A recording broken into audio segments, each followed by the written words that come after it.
या उमेदवारांचं डिपॉझिट होणार जप्त।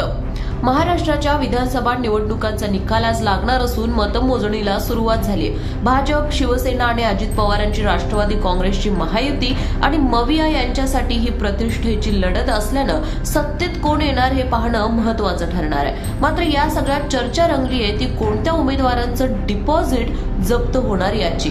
त्यासाठी डिपॉझिट जप्त होणं म्हणजे नेमकं काय हे बघूया। त्या डिपॉझिटची नेमकी रक्कम किती असते ते सुद्धा जाणून घेऊयात। लोकप्रतिनिधी कायदा 1951 नुसार ज्या व्यक्ती उमेदवार म्हणून लोकसभा किंवा विधानसभेच्या निवडणुकीसाठी उभ्या राहतात त्यांना डिपॉझिटसाठी निवडणूक आयोगाकडे ठराविक रक्कम भरावी लागते। वेगवेगळ्या निवडणुकीसाठी ही रक्कम वेगवेगळी असते। लोकसभा, विधानसभेसाठी ही रक्कम वेगवेगळी असते, तर राष्ट्रपती, उपराष्ट्रपती पदाच्या निवडणुकीसाठीही ही रक्कम वेगळी असते। या रकमेलाच डिपॉझिट असं म्हणतात।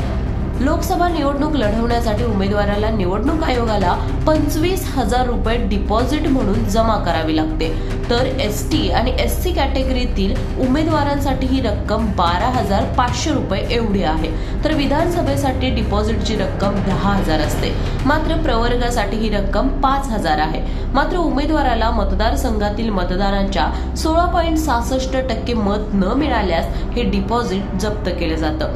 डिपॉझिटसाठी भरलेली रक्कम उमेदवाराला परत दिली जात नाही। उदाहरणार्थ, जर मतदारसंघात 1,00,000 मतदार असतील तर उमेदवाराला 16,660 किंवा त्याहून जास्त मतं मिळाली तर त्याचे डिपॉझिट जप्त केले जात नाही, ते त्याला परत केले जाते। तसेच विजयी उमेदवारालाही डिपॉझिटची रक्कम परत केली जाते। मात्र मतदार आणि मतदारसंघाच्या तुलनेनं कमी मत मिळाल्यास डिपॉझिट निवडणूक आयोगाकडून जप्त केली जाते, ती उमेदवाराला परत मिळत नाही। यामुळे या विधानसभा निवडणुकीत ज्यांना ठराविक प्रमाणात मतं मिळणार नाहीत त्या उमेदवारांचं डिपॉझिट जप्त केलं जाणार।